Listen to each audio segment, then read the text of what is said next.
नमस्कार, मी सौ प्रियंका प्रसाद खेडकर, उमेदवार वंचित बहुजन आघाडी 228 गेवराई विधानसभा मतदारसंघ, निशाणी गॅसची टाकी, अनुक्रमांक 7। बीड जिल्ह्यातील गेवराई तालुक्यातील जायकवाडी उजवा कालवा व सिद्धफणा नदीमधील भाग कोरडवाहू आहे। बीड जिल्हा हा बऱ्याच प्रमाणात डोंगर भाग आहे आणि पावसाचं प्रमाण खूप कमी। त्यामध्ये काही तालुके गेवराई व शिरूर या ठिकाणी कमी पाऊस पडतो। कमी पावसामुळे फक्त पावसाळी पिकं घेतली जातात। या परिसरामध्ये कर्जामुळे शेतकरी आत्महत्या बऱ्याच प्रमाणात होतात। गेवराई, शिरूर व माजलगाव यांना जोडणारी सिद्धफणा नदी आहे। सिद्धफणा नदीवरती माजलगाव इथे धरण आहे। हे धरण कमी पावसामुळे पूर्णपणे भरत नाही। पैठण इथून नाथसागर धरणातून उजव्या कालव्यातून माजलगाव धरणात पाणी सोडलं जातं। उजव्या कालव्याची लांबी 132.50 किमी आहे व हे पाणी 40,000 हेक्टर सिंचन करत करत धरणात सोडलं जातं। त्यामुळे धरण भरण्यास वेळ लागतो। मी सौ प्रियंका शिवप्रसाद खेडकर आपल्या गेवराई विधानसभा मतदारसंघाला सुजलाम सुफलाम करण्यासाठी नाथसागर पैठण ते सिद्धफणा नदी उपसा सिंचन योजना व मुक्त कालवा योजना हा प्रकल्प करण्याचे वचन देते। या प्रकल्पात नाथसागर पैठण ते भगवानगड पायथा अशी 32.25 किमी लांबीची उपसा सिंचन योजना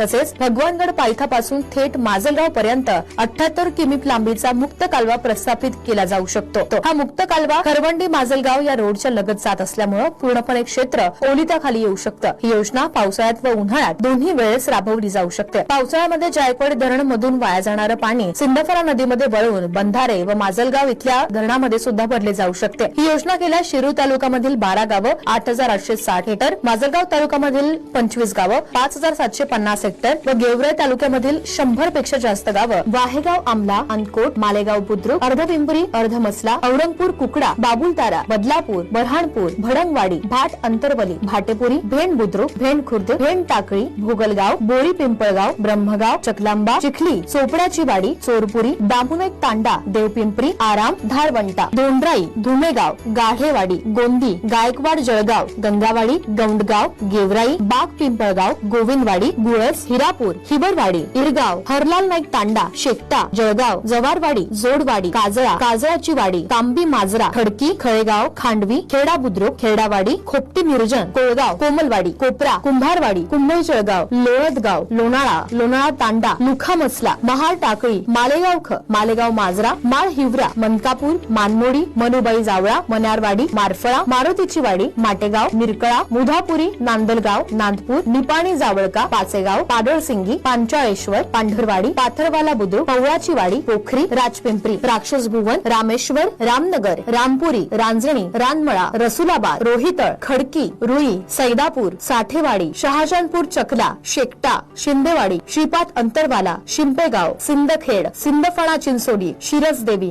सिरस मार्ग, सुलतानपूर, सुशी वडगाव, तकलेवाडी, टाकरवन तरफ गेवराई, तालखेड, तळणेवाडी, तळेवाडी, तलवाडा, तांदळा, तपे, निमगाव, ठाकर, आळगाव, उक्कड पिंपरी, वडगाव ढोक, वंजारवाडी, वसंतनगर। एकूण सिंचन क्षेत्र 89,840 हेक्टर असे एकूण क्षेत्र 1,04,450 हेक्टर ओलिताखाली येऊ शकते। या योजनेसाठी कुठून पाणी उपलब्ध होणार असा प्रश्न आपल्याला पडू शकतो, तर त्याचं उत्तर असं आहे की नाथसागर धरणात 300 MM³ पाणी माजलगाव धरणासाठी आरक्षित आहे। भविष्यात कोकणातील पश्चिम वाहिनी नद्यांमधून 40 TMC पाणी मराठवाड्यात वळवण्यात येणार आहे। तसेच जायकवाडी धरणातून दरवर्षी भरपूर पाणी खाली वाया जातं, त्यामुळे उपलब्धतेची काही अडचण नाही। तसंच मुक्त कालव्यातून 1,04,450 हेक्टर सिंचन मुक्त कालव्यातून होऊन या गावाचं सिंचन केलं जाईल। ही योजना झाल्यास बीड शहराचा व इतर ठिकाणाचा पिण्याच्या पाण्याचा प्रश्न सुटेल व गेवराई विधानसभा मतदारसंघामध्ये सिंचन क्षेत्र 100% होईल। हे सर्व करण्यासाठी आपल्या समर्थनाची गरज आहे। त्यामुळे येत्या 20 तारखेला गॅसची टाकी या चिन्हासमोरचं बटन दाबून मला आपला मतदान रूपी आशीर्वाद द्यावा ही नम्र विनंती। आपली विश्वासू सौ प्रियंका शिवप्रसाद खेडकर, सरपंच चकलांबा, अधिकृत उमेदवार वंचित बहुजन आघाडी 228 गेवराई विधानसभा मतदारसंघ, निशाणी अनुक्रमांक 7 गॅसची टाकी।